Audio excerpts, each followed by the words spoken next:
ما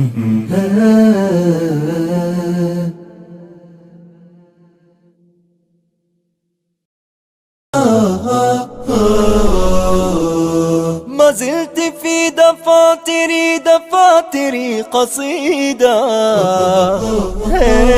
وفي ظلال أعيني كشمعة جديدة، وفي ظلال أعيني كشمعة جديدة. ما زلت مثل وردة الربيع يا وحيدة. إريتريا يا جارة البحر ويا منارة الجنوب، إريتريا يا درة البحر ويا منارة الجنوب. بسم الله الرحمن الرحيم. الحمد لله والصلاة والسلام على رسول الله وعلى آله وصحبه ومن والاه، أما بعد.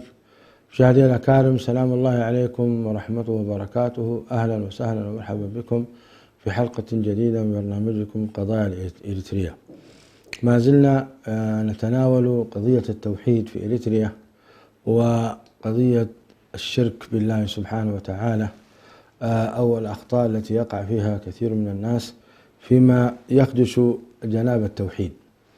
وكنا قد وعدناكم أن في هذا الأسبوع سنناقش آية عظيمة من كتاب الله تبارك وتعالى لها تعلق بالتوحيد، وهي قوله سبحانه وتعالى: وعد الله الذين آمنوا منكم وعملوا الصالحات ليستخلفنهم في الأرض كما استخلف الذين من قبلهم وليمكنن لهم دينهم الذي ارتضى لهم وليبدلنهم من بعد خوفهم أمنا يعبدونني لا يشركون بي شيئا. وهذه الآية العظيمة اشتملت على أمور كبيرة جدا وعظيمة تمس الأمة الإسلامية، وجانب تبشرها ومن جانب تحذرها، وهي أمور كبيرة مثل الاستخلاف والتمكين وإبدال الخوف أمنا، شرطين اثنين: يعبدونني لا يشركون بي شيئا. مشاهدي الأكارم، باسمكم جميعا أرحب بضيفي هذه الحلقة هو الدكتور حسن سلمان.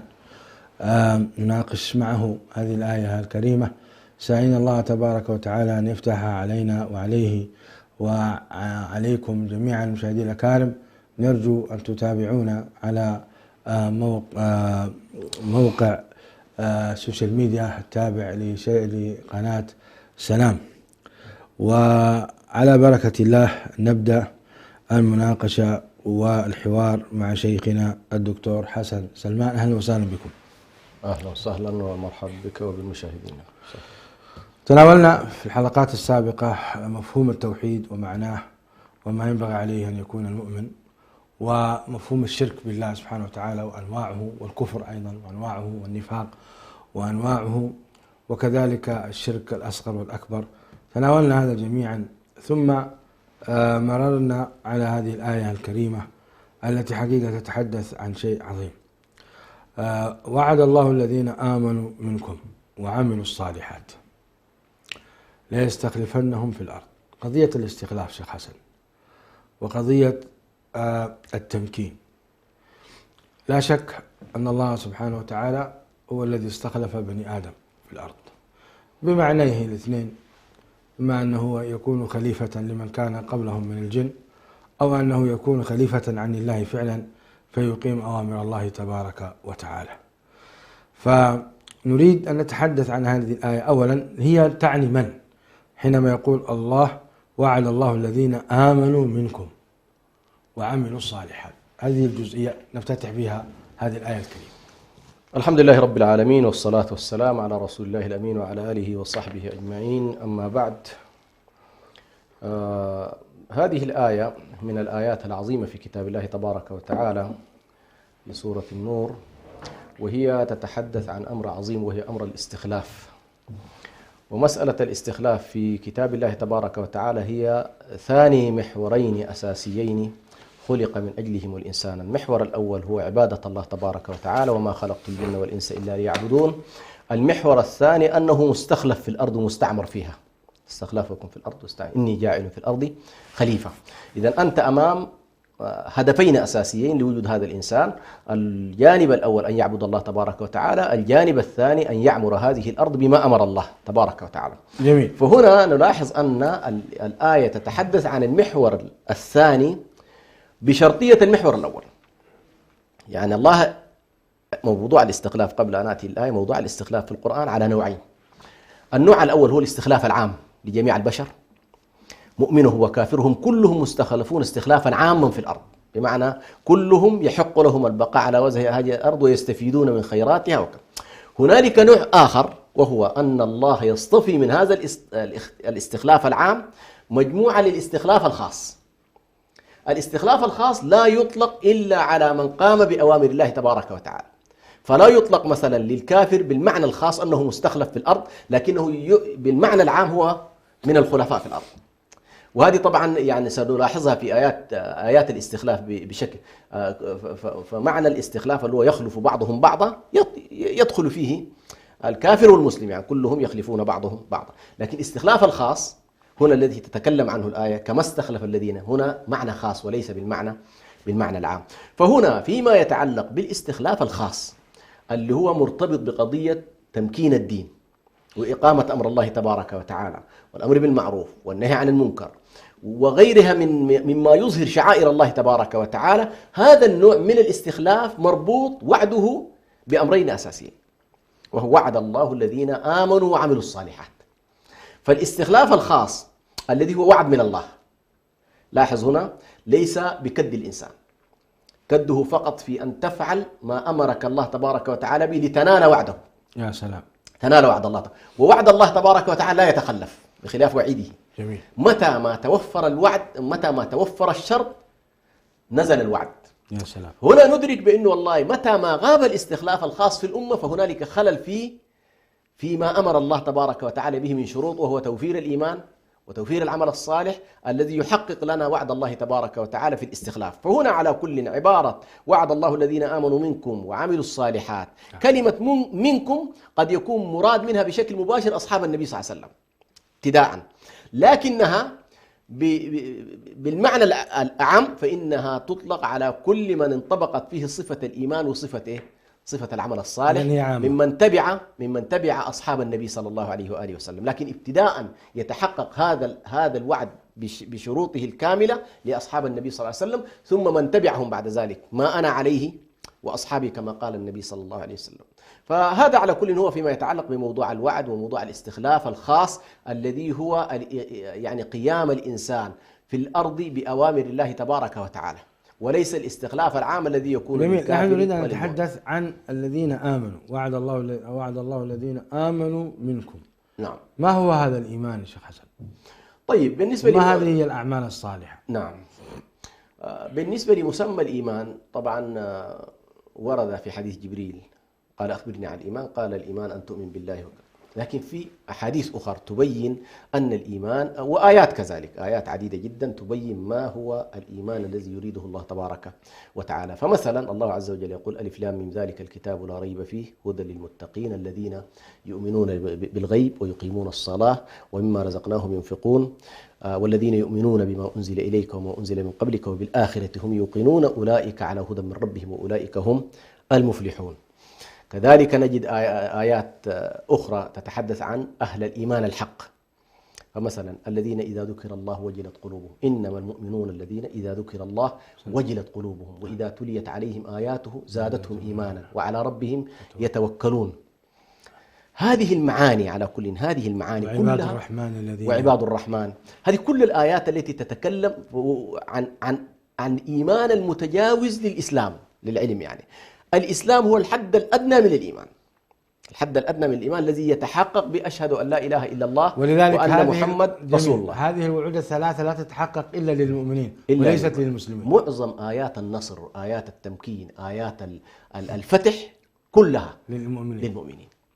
وبالتالي لا بد أن يكون هؤلاء الذين يستحقون نصر الله وكان حقا علينا نصر المؤمنين. ما قال نصر المسلمين. لو أنه قال نصر المسلمين للزم كل من يشهد أن لا إله إلا الله بمعاصيه بكذا، بما أنه دخل تحت مسمى الإيمان لكنه يمكن أن يكون فاسقا. لاحظ الآية في نهاية المطاف بعد أن حققوا الإيمان قال ومن كفر بعد ذلك فأولئك هم الفاسقون.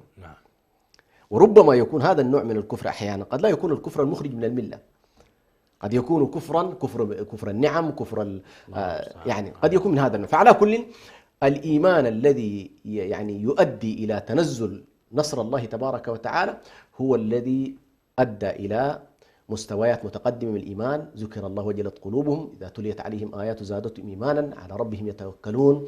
المؤمن من أمنه الناس على أموالهم وأعراضهم، المسلم من سلم المسلمون من لسانه ويده، وهكذا. هذه المعاني التي تتجلى بشكل واضح أنه فيها الجوانب العملية، الجوانب التي فيها التكاليف الشرعية. فمسمى الإيمان ستلاحظ بأن الذين يقومون بالتكاليف الشرعية القلبية منها والقولية والعملية، هؤلاء هم الذين يستحقون نصر الله تبارك وتعالى. والعصر إن الإنسان لفي خسر إلا الذين آمنوا وعملوا الصالحات. جميل. وتواصوا بالحق وتواصوا بالصبر. نعم. لو مثلا مررنا أيضا على قوله سبحانه وتعالى قد أفلح المؤمنون الذين هم، نعم، هذه طبعا ما شاء الله يعني حددت مجموعة من مواصفات أهل الإيمان. قد أفلح المؤمنون الذين هم في صلاتهم خاشعون، والذين هم عن اللغو معرضون، والذين هم للزكاة فاعلون، والذين هم لفروجهم حافظون إلا على أزواجهم أو ما ملكت أيمانهم فإنهم غير ملومين، والذين هم على صلواتهم يحافظون. يعني والذين هم لعهودهم لأماناتهم وعهدهم راعون، والذين هم على صلواتهم يحافظون أولئك هم الوارثون الذين يرثون الفردوس. هاي طبعا. وهذه سبحان الله فيها طبعا فيها إشارة إلى المعنى الأعظم المتضمن للمعنى الأدنى. نعم. يعني الذي يرث الفردوس ابتداء ورث الأرض. نعم. يعني سيرثها عبادي الصالحون. فهؤلاء الذين أورثهم الله تبارك وتعالى الأرض ابتداء واستخلفهم فيها، هم أيضا يورثهم الله تبارك وتعالى إن الأرض لله يورثها من يشاء من عباده. نعم. والعاقبة للمتقين. فهذه على كل مواصفات أهل الإيمان الذين يستحقون فعلا نصر الله تبارك وتعالى ومدده. ولذلك سبحان الله لما تتأمل في موضوع النصر وموضوع الاستخلاف وموضوع التمكين ستلاحظ أن النصر للمؤمنين، وأن النصر أيضا بالمؤمنين، هو الذي أيدك بنصره وبالمؤمنين. وكذلك النصر يعني لا يكون إلا مع المؤمنين. يا أيها الذين آمنوا اتقوا الله وكونوا مع الصادقين. معية أهل الإيمان، موالاة أهل الإيمان، السير مع الإيمان هي التي أيضا تحقق للإنسان نصر الله تبارك وتعالى. طيب، جزاكم الله خير شيخ حسن، توضيح جميل وبديع فيما أن الذين يعني تتحقق فيهم. هنا بس دعني أضيف بشيء بسيط اللي هي لاحظ وعد الله الذين آمنوا منكم وعملوا الصالحات. لو اعتبرنا هذا هو الشرط الذي يلزم أن يتحقق لتكون هنالك نتائج. نعم. مثلا يقول لا يستخلفنهم في الأرض. نعم. كما استخلف الذين من قبلهم ولا يمكنن لهم دينهم الذي ارتضى لهم. نعم. ولا يبدلنهم من بعد خوفهم أمنا. فنأتي عليها واحدة. هذه طبعا يعني سبحان الله شيء عجيب، يعني فيها لفتات بديعة في هذه الآية العظيمة. يعني آية عظيمة يفترض تكتب على رأس كل قائد من قيادات المسلمين اليوم. الذين الحقيقة مسألة الاستخلاف في الأرض الكل شيخ حسن يسعى لها. نعم. يريد أن يستخلف في الأرض، بمعنى أن يكون له سلطة. نعم. فيأمر وينهى. نعم. ويكون له نفوذ، سواء كان في الدولة القطرية أو كان مثلا في الخلافة الإسلامية عامة. يعني. نعم. فهو أمر يعني تسيل له ألعاب القيادات والمقودين والأمة كلها حقيقة. نعم. لما فيه من نفع كبير. لو أخذنا ما معنى مفهوم الاستخلاف في الأرض بشكل أعمق، ثم نمر أيضا هل تحقق هذا في هذه الأمة الاستخلاف الذي أنت قسمته بين الاستخلاف العام والاستخلاف الخاص. نعم. وهل يحق للإنسان الكافر أن يستخلف في الأرض يعني رغم أنه عاصي لله سبحانه وتعالى؟ لكن دعنا أولا نتحدث عن معنى الاستخلاف، ما المقصود به. نعم. على كل هو بداية الحلقة لعلك ذكرت قضية لفظة المستخلف والذي يأتي بعد الذي سبقه. تمام. فجاء خلفا له. نعم. كما يقال سلف وخلف. أي. هذا الخلف هل هو خلف لمن سبقه من المخلوقات السابقة، بمعنى كان هنالك عوالم في الأرض كالجن مثلا، وبالتالي جاء ابن آدم خلفا لهؤلاء، وهنا طبعا لما قال الله تبارك وتعالى إني جاعل في الأرض خليفة، قالوا أتجعل فيها من يفسد فيها ويسفك الدماء، معناه في تصور هناك على كل بالنسبة كأنما هنالك كائنات مخلوقة كانت تفسد في الأرض، كانت تقتل، وتصورت الملائكة بأن والله الاستخلاف سيكون امتداد لهؤلاء. فالله عز وجل نفى هذا النوع من الأمر وقال إني أعلم ما لا تعلمون. أو هو هذا الشخص مستخلف عن الله تبارك وتعالى في تنفيذ أوامره والقيام بشريعته في الأرض، هذا وكأنما هذا هو المعنى الخاص، لا نستطيع أن نقول هذا هو المعنى العام، لأن الكافر لا يقوم بهذا النوع من الاستخلاف. أو يكون استخلاف بالمعنى العام إذا أردناه في إطار ما جعله الله تبارك وتعالى من قوانين وسنن كونية، وهي من أحكامه كأحكام كونية، وبالتالي هذا الكائن الذي سيكون مستخلف في الأرض أيضا يطبق قوانين الله ونظمه وسننه الكونية، هذه أيضا ربما ينطبق. ولذلك فيما يتعلق بالاستخلاف الكوني يمكن أن يدخل فيه الكافر والمسلم. فتجد مثلا من كان أكثر إبداعا وأكثر معرفة بنظم الأرض وسننها، وأكثر معرفة بعوامل النجاح والفشل، وأكثر إبداعا، يستخلف الاستخلاف العام، بمعنى أن الله تبارك وتعالى يمكنه في هذا الاتجاه، هذا الاتجاه يمكنه. لماذا؟ لأن الله تبارك وتعالى في الاستخلاف العام ومعرفة سننه الكلية والكونية يتساوى فيها الكافر والمسلم. فقد يكون هنالك مثلا كافر عنده القدرة على اكتشاف القوانين الطبيعية أكثر من المسلمين، ويستطيع يستخدمها ويستفيد منها وكذا، وبالتالي حضارته تسود بهذا الباب. لكنه لما يغيب عنه الاستخلاف الخاص لا يكون استخلافه كاملا. طيب كيف نوفق بين هذا المفهوم وبين قوله تعالى إن الأرض لله يورثها من يشاء من عباده؟ نعم. إن الأرض لله، إن الآية الكريمة يرثها عبادي الصالحون. نعم. نعم. في سورة الأنبياء يرثها عبادي الصالحون. نعم. هي قضية الميراث لا تنفي وجود السابق.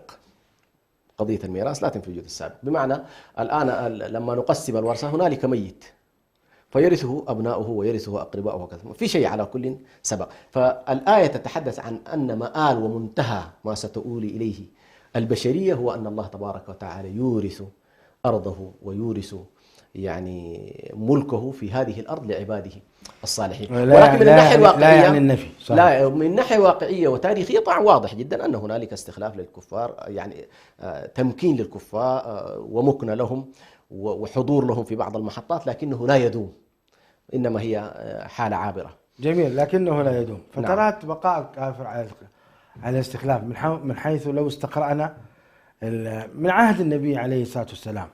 نعم. لو استقرأنا الخلافات أو الخلافة الإسلامية التي مرت عبر الدول. نعم. كم فترة استخلاف الكفار للأرض؟ هو على كل يعني غيبة الكفر عن الأرض مطلقا قد يكون فيه صعوبة عن الأرض مطلقا، يعني الكفر سيظل موجود في الأرض، ولكن يحصل هنالك ظهور لأهل الإيمان، فأيدنا الذين آمنوا على عدوهم فأصبحوا ظاهرين. هذا الظهور مفهوم طبعا إلا في المرحلة الأخيرة، فترة المهدي، إن قيل بأن المقصود بالأرض كلها أنه يملأها يعني الأرض، لأنه أحيانا لفظة الأرض بالألف واللام أحيانا تكون للمعهود وأحيانا تكون للجنس. فمثلا لما قال الله تبارك وتعالى يتحدث عن بني إسرائيل قلنا ادخلوا الأرض أو قلنا اسكنوا الأرض، هذه الأرض أرض محدودة ومعهودة ومعروفة بالنسبة لبني إسرائيل، فلا يعني كل الأرض ولا يورثهم كل الأرض. لكن بالنسبة للمهدي على كل هنالك قول بأنه يملأ الأرض فعلا كل الأرض عدلا. أيوة كما ملئت فمثلا نلاحظ بأن منذ عهد النبي صلى الله عليه وسلم وفترة الخلفاء الراشدين ثم الدولة الأموية والعباسية نكاد نقول بأن أغلب الكرة الأرضية الغالب فيها سادها على كل حكم الإسلام وسيطرة الإسلام على أغلب هذه المعمورة. ظلت هنالك بعض المواقع طبعا خارجة عن سيطرتها، وهذا سبحان الله من حكمة الله تبارك وتعالى في أن موضوع أهل الإيمان يحتاجون إلى أيضا التحدي، وهذه يمكن يفسرها بعض فلاسفة الغرب، التاريخ كله يقول لك تحدي واستجابة الصحيحة للتحدي، فأن يكون هنالك وجود لأطراف أو هوامش للكفر، فإن ذلك مما يستفز أهل الإيمان ويكونون دائما في حالة في حالة استعداد وعدم استرخاء. فهذا من لطف الله. ثم أيضا حكمة الله تقتضي هذا النوع من التدافع بين أهل الإيمان وأهل الكفر، ولولا دفع الله الناس. فهذه كلها سنن على كل تحكمل. لكن دعني أقول بالنسبة للاستخلاف الخاص، تم استخلاف هذه الأمة بعد نبيها وفي ظل نبيه عليه الصلاة والسلام. فبعد أن كان النبي صلى الله عليه وسلم مطارد وأصحابه مطاردون ومشردون ويتحركون ما بين الحبشة مرة وما بين اضطهاد في مكة مرة أخرى، إذا بهم بعد ذهابهم إلى الهجرة النبوية وبناء دولتهم فإن رقعتهم تتسع ولم تنخفض في يوم من الأيام إلى 1923 سقطت موضوع الخلافة الناظمة على الأقل الأمة. لكن إلى هذه الفترة صحيح أحيانا قد تحصل اجتياحات ويحصل تدخل في مناطق الشام وكذا، لكن لم تقف سلطة الأمة عموما على نفسها وعلى على رقعة كبيرة جدا من هذه المعمورة، لم تقف في أي لحظة من اللحظات. وبالتالي هذه الآية تحققت، وهي من النبوءات التي ربما ذكرت للنبي صلى الله عليه وسلم وتم بفضل الله سبحانه وتعالى تحققها. وهنالك أحاديث طبعا تجلت فيها هذه الاستخلافات، يعني لما يخبر النبي صلى الله عليه وسلم وهو طبعا في يوم الخندق يضرب الصخرة فيقول الله أكبر فتحت اليمن، الله أكبر فتحت فارس، الله أكبر إني أرى كذا. فهذه كلها تلاحظ أنه في لحظة النبي صلى الله عليه وسلم لم تكن هذه المسألة بهذه، لكن بعد ذلك رأى أصحاب النبي صلى الله عليه وسلم كل هذه الفتوحات، ثم يخبر النبي صلى الله عليه وسلم بعد ذلك بفتح القسطنطينية كما أخبر النبي صلى الله عليه وسلم فلا نعم الأمير أميرها ولا نعم الجيش ذلك الجيش. هذه كلها لاحظ، هذه تحصل بعد فترة اللي 1453 تقريبا، يعني فترة طويلة جدا بعد النبي صلى الله عليه وسلم، ولكنها من النبوءات التي تحققت. هنالك على كل النبوءات باقية كما يخبر النبي صلى الله عليه وسلم بفتح روما مثلا، هذه من النبوءة نؤمن بها سنعود إليها. أي نعم. يعني عندنا سؤال الآن، كيف ترى حال الأمة اليوم؟ نعم. وهل ستعود الأمة إلى الخلافة قبل مجيء المهدي؟ فاصل ونجيب على هذا السؤال. مشاهدي الأكارم، كنا في حديث ماتع في تفسير قوله تبارك وتعالى: وعد الله الذين آمنوا منكم وعملوا الصالحات ليستخلفنهم في الأرض كما استخلف الذين من قبلهم وليمكنن لهم دينهم الذي ارتضى لهم وليبدلنهم من بعد خوفهم أمنا يعبدونني لا يشركون بي شيئا. فاصل ثم نعود مع هذه الآية الكريمة. إريتريا يا درة البحر ويا منارة الجنوب.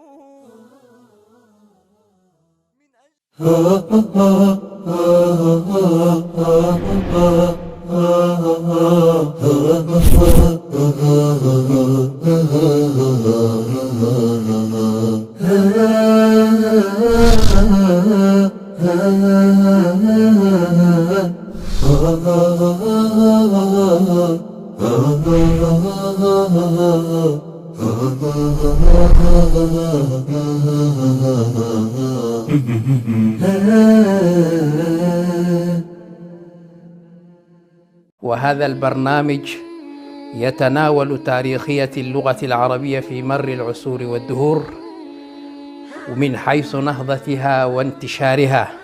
كان العديد من جهابذة العربية من أصول غير عربية تنوعت بين الفارسية والرومية وصولا إلى بربر المغرب العربي. ستظل رابطة تؤلف بيننا، فهي الرجاء لناطق بالضاد. أنا البحر في أحشائه الدر كامن، فهل سألوا الغواص عن صدفاتي؟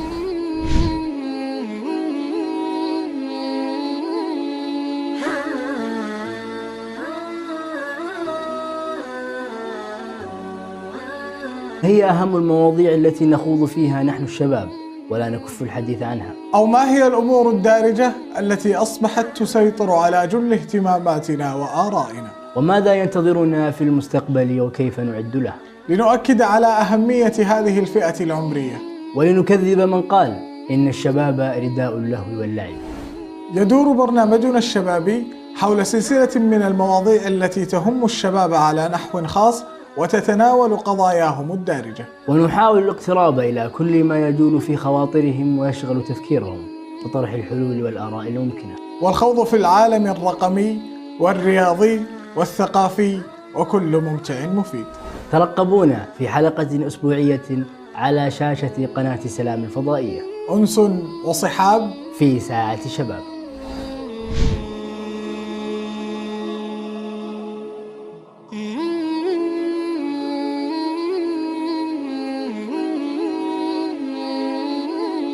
يعلم كما ورد في الأثر بأن الله عز وجل يعطي هذه الدنيا لمن يحب ومن لا يحب، ويعطي الآخرة لمن يحب. وقلنا أن حروف الإخفاء 15 حرفا مجموعة في قول الناظم: صف ذا ثنا كم جاد شخص قد سما، دم طيبا زد في تقى ضع ظالما. بسم الله الرحمن الرحيم. قل أوحي إلي أنه استمع نفر من الجن فقالوا إنا سمعنا قرآنا عجبا. هو الأول والآخر والظاهر والباطن وهو بكل شيء عليم.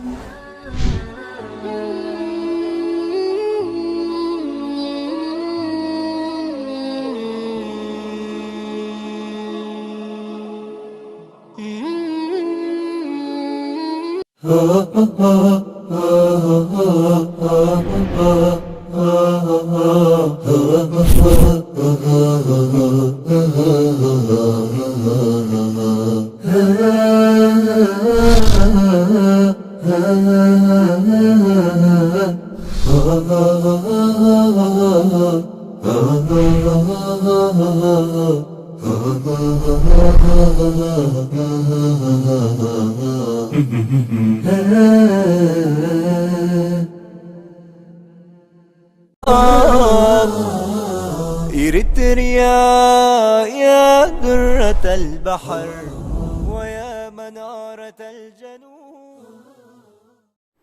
مشاهدينا الأكارم، السلام عليكم. شيخ حسن، كنا في ما يتعلق بسؤال: هل ستعود هذه الأمة إلى الخلافة؟ تمام. وكيف ترى حال الأمة اليوم؟ طيب، أولا دعني أقول بأن هذا الدين باعتباره الدين الخاتم والرسالة الخاتمة، وأنه لا دين بعد دين رسول الله صلى الله عليه وسلم، حاجة البشرية إليه أشد من حاجتها إلى الطعام والشراب. كما يقول شيخ الإسلام ابن تيمية: حاجة الناس إلى النبوات أشد من حاجتهم إلى الطعام والشراب.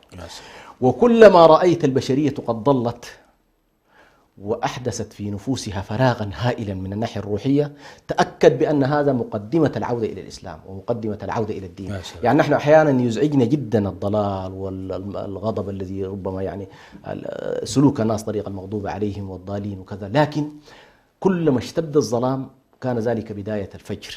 ولذلك النبي صلى الله عليه وسلم أخبر في أحاديث عديدة بأن هذا الدين ليبلغن هذا الأمر ما بلغ الليل والنهار، ولا يترك الله بيت مدر ولا وبر إلا أدخل الله فيه هذا الدين بعز عزيز أو بذل ذليل. عزا يعز الله به الإسلام، وذلا يذل به الكفر. إذا نحن أمام عودة دينية تشمل هذه الأرض. هذا نؤمن به تماما، بأن الدين سيعود على المستوى الدعوي. هذه النقطة الأولى، المستوى الدعوي، بأن هذه المعمورة سيغمرها دين الله تبارك وتعالى. والآن الحيثيات التي نراها من حيث الإحصاءات هو أكثر دين يتمدد في الأرض وينتشر بشكل واسع. وربما كثير من البلدان الآن الإحصاءات الموجودة في كثير من الديار، بالرغم من الحرب، يعني ربما أي دين من الأديان تعرض للحملات التي يتعرض لها الإسلام لما بقي على وجه الأرض، لانتهى. ولكن سبحان الله، في اللحظة اللي أهل مستضعفين وأهل ملاحقين ودعاة في السجون ومطاردين في بلدانهم دعكا بلاد الآخر، هو مع ذلك يتمدد. ثم لاحظ أيضا كل الدنيا يعني الانتقال فيها يكون دائما من ضعفاء العقول، ينتقلون أحيانا إلى، يعني الآن من ينتقل من الإسلام إلى غير الإسلام لا تجده مفكرا، لا تجده فيلسوفا، لا تجده شخصية مرموقة في العلم، لكن من ينتقلون من دوائر الكفر إلى دوائر الإسلام هؤلاء تجدهم سبحان الله فلاسفة، عباقرة، باحثين كذا. فمعنى ذلك أن هذا الدين الذي يقبل عليه هؤلاء الناس بهذا الشكل وأهله مستضعفون ولا ترعاه دولة من الدول ولا تتبناه ولا ومشوه ويصنف صباح مساء، ومع ذلك فهذه قوة ذاتية، هذه القوة الذاتية لهذا الدين. فالدين سبحان الله بقوته الذاتية ينتشر هذا الانتشار. فدعني أقول بأن ما يتعلق بالتمكين الدعوي هذا لا نشك فيه بأن الأمة بإذن الله سبحانه وتعالى وبأحاديث النبي صلى الله عليه وسلم أن هذا الدين سيدخل كل بيت وسيكون منتشرا وستكون له الغلبة بإذن الله سبحانه وتعالى. نأتي إلى الزاوية الأخرى، الاستخلاف بالمعنى السياسي، بمعنى أن الأمة تكون لها ولاية وتكون لها سلطة ويكون لها مكنة. هذا أيضا النبي صلى الله عليه وسلم أخبر في كثير من الأحاديث، خاصة حديث تكون فيكم النبوة ما شاء الله لها أن تكون، ختمها النبي صلى الله عليه وسلم بقوله ثم تكون خلافة على منهاج النبوة، ثم سكت. هذا الحديث يخبر فيه النبي صلى الله عليه وسلم خلافة نبوة، ثم خلافة راشدة، ثم ملك عضوض، ثم ملك جبري. والملك الجبري هو أسوأ أنواع السلطة، اللي هي سلطة قاهرة قابضة لا تتيح الفرصة للناس بقدر ما هي تسعى إلى كبت الناس وكبت أنفاسهم. وهي غالبا حدث حسن. بل الآن نحن الغالب من العلماء يميل لأننا نحن في المرحلة الجبرية، نحن نعيش في حالة الملك الجبري. الملك العضوض هو الملك العادي جدا اللي كانت تعيشه الأمة في فتراتها التاريخية. صحيح السلطة قابضة لكنها ليست جبرية، السلطة الفوقية يعني وراثية وتحرص على سلطتها لكنها لا تسعى إلى كبت الشعوب، وهذه الأمة عاشتها على كل فترة. جاءت بعد ذلك بعد مجيء الحملة الصليبية إلى المنطقة في 1917 وسقوط بيت المقدس، منها بدأنا نحن على كل فيما يعرف بالملك الجبري، بحيث نشأت أنظمة جبرية جمهورية وكابتة وقامعة ولا تؤمن بالحريات ولا تضع أصلا للشعوب أي اعتبار. هذه اللحظة التاريخية بعدها مباشرة يتوقع بإذن الله تبارك وتعالى أن الأمة ستقبل على مرحلة منهاج النبوة، يعني ستكون خلافة على منهاج النبوة. هنا دعني الآن لا نذهب كثيرا إلى الشكليات، يعني هل والله ستكون الخلافة على النمط التاريخي أم أن الأمة ستعود بنمط جديد، لكن الجوهر فيها أن الأمة ستعود لها استخلافها، ستعود لها ولايتها، ستعود لها هويتها، سيعود لها نظامها السياسي الجامع لمنظومتها السياسية. هذا الشكل ربما يحتاج إلى اجتهاد سياسي من المفكرين والخبراء بحيث ما هو الشكل الأفضل الذي تجتمع فيه الأمة. طرحت على كل نماذج عديدة جدا، من الجامعة الإسلامية إلى الكونفدرالية الإسلامية إلى الاتحاد الكونفدرالي الإسلامي، كلها نظريات قابلة لأن تبلور وحدة الأمة ووحدة سيادتها ووحدة كيان. هذه اللحظة التاريخية بطبيعة الحال ننتظرها نحن في أمة الإسلام على رأس كل 100 سنة. يقول النبي صلى الله عليه وسلم إن الله يبعث على رأس كل 100 سنة من يجدد لهذه الأمة أمر دينها. هذا التجديد يشمل التجديد الدعوي، التجديد السياسي، التجديد العلمي، التجديد الهويات، وهكذا. على كل تتجدد الأمة في خلال 100 سنة الماضية. حصل طبعا تجريف كامل لهوية الأمة، إبعاد كامل لشريعتها، إقصاء لسيادتها، جعل هذه الأمة أمة خفيفة الوزن كما جاء في الحديث الذي يقول فيه النبي صلى الله عليه وسلم تتداعى عليكم الأمم كما تداعى الأكلة إلى قصعتها. قالوا أمن قلة نحن يومئذ يا رسول الله؟ قال بل أنتم يومئذ كثير ولكنكم قثاء كغثاء السيل. القثائية، هذا الحديث سبحان الله لفظة القثائية الدلالة التي يدل فيها خفة الوزن وفقدان الاتجاه، يعني أمة بوصلتها مفقودة لا تعرف إلى أين تتجه، ما هي أهدافها الكلية، ما هي رؤيتها الكلية، ثم أيضا وزنها السياسي في العالم خفيف. يعني لاحظ الآن في مجلس الأمن تلاحظ بأن هنالك 5 دول يسمونها دائمة العضوية. طيب أمة مليارية، مليار و600 مليون أو مليار و600 مليون، ليس لها وزن سياسي في هذه فخفة الوزن وفقدان الاتجاه هو أهم ما عبر عنه النبي صلى الله عليه وسلم بالقثائية. قالوا أو من قلة نحن يومئذ يا رسول الله؟ قال بل أنتم يومئذ كثير ولكنكم غثاء. ثم أشار النبي صلى الله عليه وسلم بعد ذلك إلى العلاج، أشار النبي صلى الله عليه وسلم إلى العلاج وهو حتى ترجعوا إلى دينكم. وفي أحاديث أخرى حب الدنيا وكراهية يعني سبب الاستضعاف، سبب الذلة التي وقع فيها المسلمون أنهم تركوا أمرين أساسيين، تعلقوا بالدنيا وكرهوا الجهاد في سبيل الله تبارك وتعالى. فكأنما يعني يبين النبي صلى الله عليه وسلم يصف الداء ويصف له الدواء. وهذا سبحان الله تثبته الآن الأيام، كل أمة تجاهد في سبيل الله، تسعى لتمكين دين الله تبارك وتعالى، تزهد في هذه الدنيا، فإن الله تبارك وتعالى يمكنها ويرفع رايتها ويكون لها الكلمة إن شاء الله. يقول سبحانه وليمكنن لهم دينهم الذي ارتضى لهم. دينهم الذي ارتضى لهم، من هو الممكن الشيخ حسن؟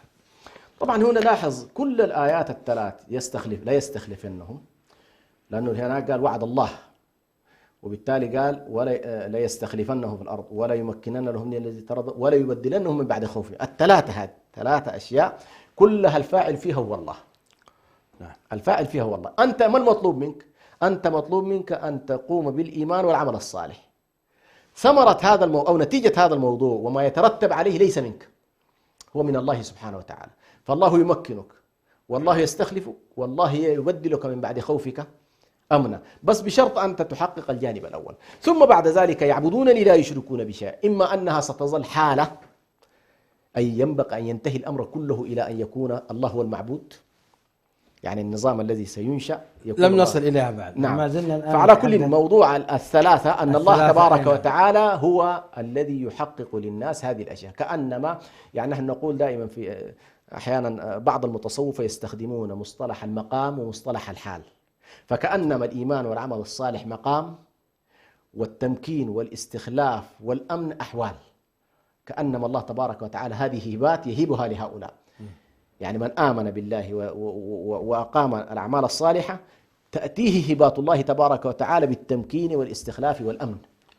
طيب شيخ حسن، إذا كنا نؤمن أن الممكن الذي يمكن هو الله، والذي يعطي الخلافة هو الله، والذي يعطي الأمن ويرفع الخوف هو الله، لماذا نرى كثير من السياسيين والمحللين بل والقيادات لا يهتمون بتطبيق أوامر الله سبحانه وتعالى، أو لا يحرصون على طاعة الله عز وجل؟ يعني إذا كان الله هو المالك، يعني أقل ما يمكن أنك أنت تتودد إلى هذا المالك حتى يعطيك هذه الأمور الثلاثة التي هي في الحقيقة جميع البشرية تسعى لها. يعني برأيك ما هو سبب غفلة كثير حتى السياسيين الإسلاميين بالمناسبة؟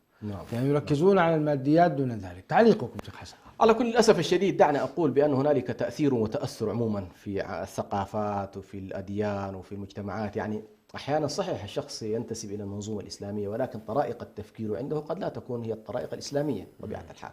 هو تجده في الشعائر ما شاء الله عليه يصلي ويصوم وكذا، لكن أنماط التفكير أنماط توليد المعرفة، الطرائق المنهجية التي يسعى بها للتمكين في الأرض تجده لا يختلف كثيرا أحيانا من غير المسلمين. يعني كثيرا ما كانت تواجهنا مشكلة في أيام كورونا مثلا، في إنه والله كل الناس ركزت على البعد المادي ونسيت البعد الغيبي، نسيت بعد الإيمان. صحيح. يعني كيف أن الله تبارك وتعالى يقول يعني مثلا بأن والله يجري هذه المصائب على الناس ليعودوا إليه ويتوبوا إليه، ثم نحن نجد بعد الإيمان غائب في معالجاتنا. نتلقى تماما كل الوصفات من منظمة الصحة العالمية التي على رأسها الكتلة النصرانية، ولا نسعى بأن والله ما هي وصفتنا الخاصة كأهل الإيمان، مع أنه نحن كأهل إيمان عندنا أسباب مادية وعندنا أسباب إيمانية. طيب ليش يكون والله التركيز فقط على الأسباب المادية؟ لأن هذه للأسف الشديد الحضارة الغالبة الآن برمجت الناس على هذا الجانب، حتى تجد الشخص وهو شيخ تجد همه كله أن يركز في البعد المادي ولا يركز لك على البعد الإيماني. فهذا على كل إشكالية كبيرة جدا يقع فيها كما تفضلت مفكرين، يقع فيها سياسيين، حتى في إطار بعض المراكز الاستراتيجية أحيانا نناقش فيها بعض القضايا، عندما تدخل البعد الإيماني يقلق الناس ويستغربون كيف أنه والله في علوم الاستراتيجية تريد أن تدخل البعد الإيماني، بعد البركة، بعد الخير، بعد المعية الإلهية. فتجد هذه واحدة من الإشكالات الكبيرة جدا. فعلى كل هذه واحدة من الإشكالات، فأنه والله فعلا المؤمن محتاج إلى أنه يعتبر بأنه هو عبد لله تبارك وتعالى، وأن العبودية لا تتحقق إلا بالتقرب إلى الله.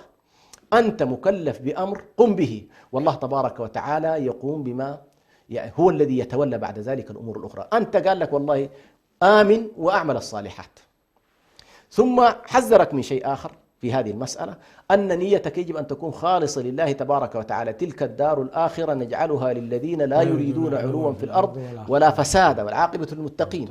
فأنت هنا ستأتي إشكالية، كيف إنه والله أنا لا أريد العلو، والله تبارك وتعالى طالبني بأنه أعمل الإسلام. قال لك أعمل الإسلام، لكن مش قال لك والله استخدم الإسلام أن تكون أنت مستعلي على الآخرين، لا.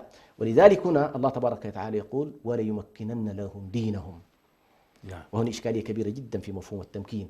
للأسف الشديد بعض الجماعات لما وصلت إلى السلطة تصورت بأن مفهوم التمكين هو مفهوم جماعاتي، بأن المعني بالتمكين والمعني بالاستخلاف هي الجماعة. الله تبارك وتعالى في كل أحكامه يخاطب أهل الإيمان، يخاطب أهل الإسلام، يخاطب الأمة الجميع. حتى في قضية الملك يخاطب هذه الدائرة الواسعة، وأن ملك أمتي سيبلغ ما زوي لي منها. فأنت عندما تفهم التمكين بأنه والله هو تمكين جماعاتي، ويبقى بعد ذلك همك كله كيف تسيطر على أدوات السلطة والمؤسسات والمنافسة، فتحول هؤلاء الذين سبحان الله كان همهم إقامة الدين وإقامة الإسلام وإقامة الشعائر وإقامة القيم، تحولهم إلى مجموعات متنافسة في الجانب الدنيوي. مع أنه والله لا، الصحيح أن المكنة المراد هنا أنك تمتلك الأدوات الحقيقية لتطبيق الدين. هنا تمكين الدين صحيح. بمعنى الله سبحانه وتعالى يجعل هذه الفئة المؤمنة تمتلك من الأدوات ما يجعلها تستطيع إقامة الدين. هذا المقصود منه. وبالتالي قيم الدين هي التي يجب أن تسود، وليس أهواء الناس ولا نزواتهم ولا رغباتهم الشخصية مهما بلغت يعني طيبة نوايا هؤلاء الناس، لكن الله تبارك لا يريد منا تمكين الدين، ولا يمكنن لهم دينهم. وهنا سبحان الله أربط هذه الآية مع آية القصص التي يقول الله تبارك وتعالى فيها: ونريد أن نمن على الذين استضعفوا في الأرض. نعم بالضبط. ونجعلهم أئمة ونجعلهم الوارثين ونمكن لهم. شوف سبحان الله هذا التراتب. نعم. هذا التراتب العجيب، كأنما والله تمر بمرحلة الاستضعاف، ونريد أن نمن على الذين استضعفوا في الأرض ونجعلهم أئمة. فظهور الأئمة يقال هو مقدمة أصلا لاستخلاف ما لم تبرز الإمامة في الدين، بحيث والله تكون الحالة. وهذه سبحان الله تعلمتها من أحد شيوخنا، كان يقول: هذا الدين لا يمكن إلا على يد نبي أو وارث نبي.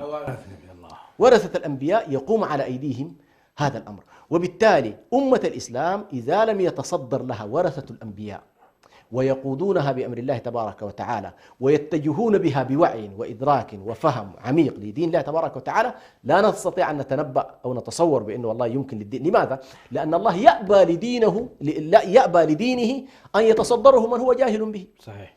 ما يمكن، يعني لا يجعل جاهل يستخلف في الأرض فيشوه دين الله تبارك وتعالى. لا، الله تبارك وتعالى جاهل أو خلينا أو صاحب هوى فهنا انظر إلى قوله: ونريد أن نمن على الذين استضعفوا في الأرض ونجعلهم أئمة.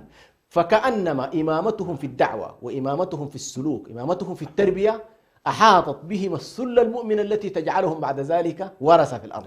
ورثة الأرض هي ميراثك للأرض، كأنما هو الميراث معناته التمكين السياسي. اللي هو الاستخلاف العام.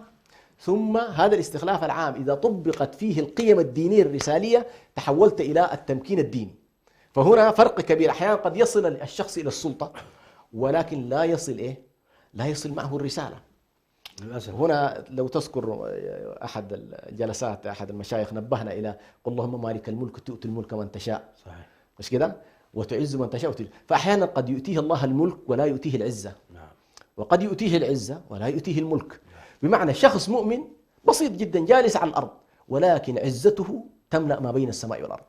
يستشعر عظمة الله، يستشعر قوة دين الله تبارك وتعالى، يستشعر بأنه عبد لله تبارك وتعالى ليس ذليلا. وشخص آخر بيده ما شاء الله مقاليد الملك والسلطة وتجده ذليلا لأعداء الله. إذا قلت له تحرك الإسلام يقول لك والله ما بيدنا حيلة. طيب أنت ما شاء الله عامل جيوش جرارة ودبابات وكذا، هل هي لسحق الشعوب الداخلية أم هي أصلا لممارسة العزة الحقيقية؟ فهذه كلها على كل نربطها مع بعضها البعض، بحيث فعلا هذا المفهوم مفهوم عظيم جدا: نجعلهم أئمة ونجعلهم الوارثين ونمكن لهم في الأرض. هذه تقريبا التراتبية. وبالتالي هنا لاحظ بعد أن حصل التمكين الديني، بعد أن حصل التمكين للدين، قال: ولا يبدلنهم من بعد خوفهم أمنا. هنا طبعا يعني كأنما حتى الآية الثانية اللي هي الذين آمنوا وتطمئن قلوبهم بذكر الله، ألا بذكر الله تطمئن القلوب، الذين آمنوا ولم يلبسوا إيمانهم بظلم أولئك لهم الأمن. كل هذه الآيات تدل على أن الأمن الذي يتحقق، الأمن النفسي والأمن الفكري والأمن الاجتماعي والأمن السياسي والأمن الاجتماعي، وحتى الأمن فيما يتعلق الأمن من الحروب، كل ذلك هو نهاية ما تنتهي إليه الحالة. فالذين آمنوا وعملوا الصالحات تم استخلافهم، جعل منه أئمة، جعلهم الوارثين، ثم بعد ذلك يكون إن شاء الله الذين آمنوا ولم يلبسوا إيمانهم بظلم أي بشرك أولئك لهم الأمن وهم مهتدون. بعدها سبحانه وتعالى قال: يعبدونني نعم. لا يشركون بي شيئا.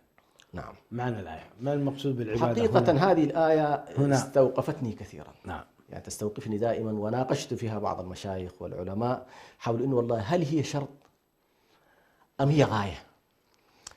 لأن الشرط كأنما سبق في بداية الآية، قال وعد الله الذين آمنوا وعملوا الصالحات، ولئن آمنتم وعملتم الصالحات تحقق لكم ذلك. فعلى كل أنا كنت أقول بأن هذه الآية الشرط فيها مقدم. طيب ما فائدة أن يقول يعبدونني لا يشركون بي شيئا؟ نعم. هذه كأنما الغاية التي تنتهي إليها هذه المنظومة بكاملها أن الله تبارك وتعالى يكون هو المعبود فيها، أي هو المطاع، هو السيد، هو الآمر، هو الناهي من خلال شريعته. فهي الحالة التي تنتهي إليها، فكأنما حالهم سيكون هكذا، هو أنهم بعد ذلك ينتهون إلى أن يكونوا عبيدا لله ليسوا عبيدا لأي شخص من الأشخاص. فجعلتها على كل في فهمي هي غاية ما تنتهي إليه الأحوال. يعني مثلا الله تبارك وتعالى يقول وما خلقت الجن والإنس إلا ليعبدون، هذه غاية. يعني خلينا نقول يا شيخ حسن، إذا اكتملت هذه الغاية في البشرية بأن أصبحت لا تعبد إلا الله ولا تتوكل إلا عليه ولا تشرك به شيئا، فإن مفهوم الاستخلاف يتحقق كاملا، ومفهوم التمكين يتحقق كاملا، نعم. ومفهوم الأمن أيضا، الأمن يتحقق كاملا. نعم صحيح. نعم صحيح. نعم. هل ممكن نقول هكذا؟ أكيد. باعتبار أن ولكن إذا كان هناك مثلا الذين آمنوا منكم وعملوا الصالحات، فبقدر إيمانهم وعملهم الصالحات ينالون شيئا من التمكين والاستخلاف وكذا. نعم. ولا يكتمل لهم هذا حتى تكتمل الآية. تكتمل لهم التوحيد يعبدون الله يشركون. نعم. على كل هذه مسألة التمكين هي كما تفضلت حتى في القرآن الكريم يشير الله تبارك وتعالى إلى هذا التجزئة والتمام. يعني مثلا لما يتحدث عن يوسف عليه السلام، يعني في تمكينه لما دخل القصر، بس مجرد دخوله القصر والحفاظ على شخصية الداعية كما يقال وشخصية الرسول عدها الله تمكينا.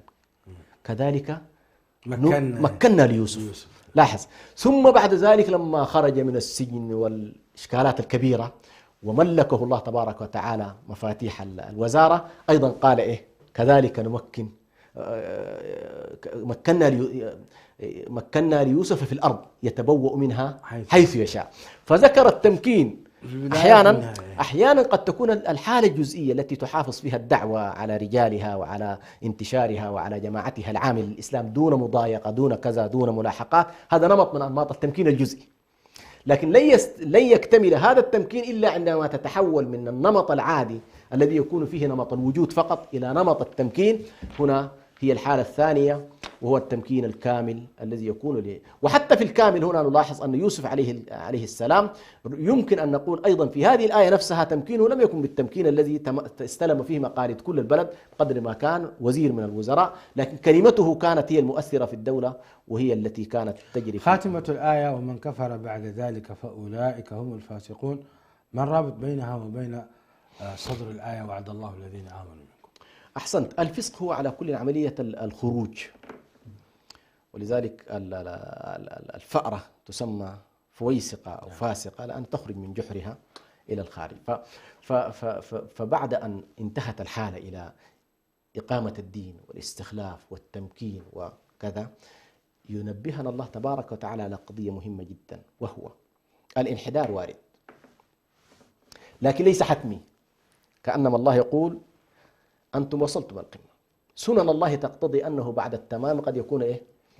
قد يكون الانحدار. نعم.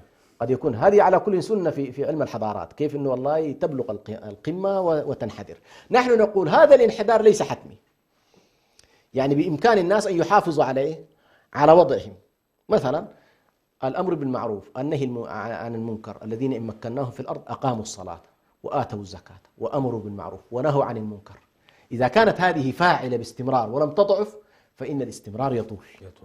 إذا حصل والله ضعف في العلاقة بالله وضعفت العلاقة بين الناس وانتشرت المنكرات وظهرت الفواحش ولم يتناهى الناس فيما بينهم، بل ظلوا يتساهلون في قضية المنكرات وبدأوا يتقبلون الفواحش فيما بينهم، فإن منحنى الانحدار كبير جدا. وهنا توعد الله تبارك وتعالى ومن كفر بعد ذلك، على كل سمى ذلك كفرا، سواء كان كفرا كما قلت يخرج من الملة بحيث الإنسان تنكر للدين كله، أو كان كفرا دون كفر، أو الكفر الجزئي. قد يكون الناس بعضهم يعني يكفر في باب من الأبواب، بمعنى لا يقوم بما أمر الله به في هذا الجانب، فيكون وقع في كفر جزئي. هذا على كل. ومن كفر بعد ذلك، أي بعد هذه الحالة، ومن كفر بعد ذلك فأولئك هم الفاسقون. سمى الله تبارك وتعالى هؤلاء على كل فسقة. والفسق قد يكون كفرا، يعني الفسق نفسه، الفسق والكفر والظلم، الثلاثة مصطلحات هذه قد تكون مخرجة من الملة، وقد لا تكون مخرجة من الملة. هذه الأكارم، كنا في حديث ماتع جدا مع شيخنا الدكتور حسن سلمان في تفسير هذه الآية: وعد الله الذين آمنوا منكم وعملوا الصالحات، الآية الكريمة في سورة النور. أسأل الله تبارك وتعالى أن تكونوا قد استفدتم، وأسأل الله تعالى أن يتجدد اللقاء بكم وأنتم على خير. وأتمنى منكم مشاهدي الأكارم مراجعة تفاسير هذه الآية في كتب التفاسير، وخصوصا القيادات السياسية، ويعني ممن ولاهم الله سبحانه وتعالى السلطة على شعوبهم، من أتمنى أن يقرأوا هذه الآية الكريمة ويتعلموها ويطبقوها على شعوبهم، فإن الممكن هو الله سبحانه وتعالى، وهو الذي يعطي الخلافة، وهو الذي يعطي الأمن وينشر الاستقرار ويمنع الخوف، ويعطي الأمم الخيرات وينزل عليهم: ولو أن أهل القرى آمنوا واتقوا لفتحنا عليهم بركات من السماء والأرض. فهذا الإله العظيم ينبغي أن يعبد، وينبغي أن يشكر فلا يكفر، وأن يطاع فلا يعصى، فإن بيده الدنيا والآخرة سبحانه وتعالى. أسأل الله تبارك وتعالى أن يتجدد اللقاء وأنتم على خير. هذا أخوكم برهان يحييكم، والسلام عليكم ورحمة الله وبركاته. إريتريا يا جارة البحر ويا منارة الجنوب، إريتريا يا درة البحر ويا منارة الجنوب. من أجل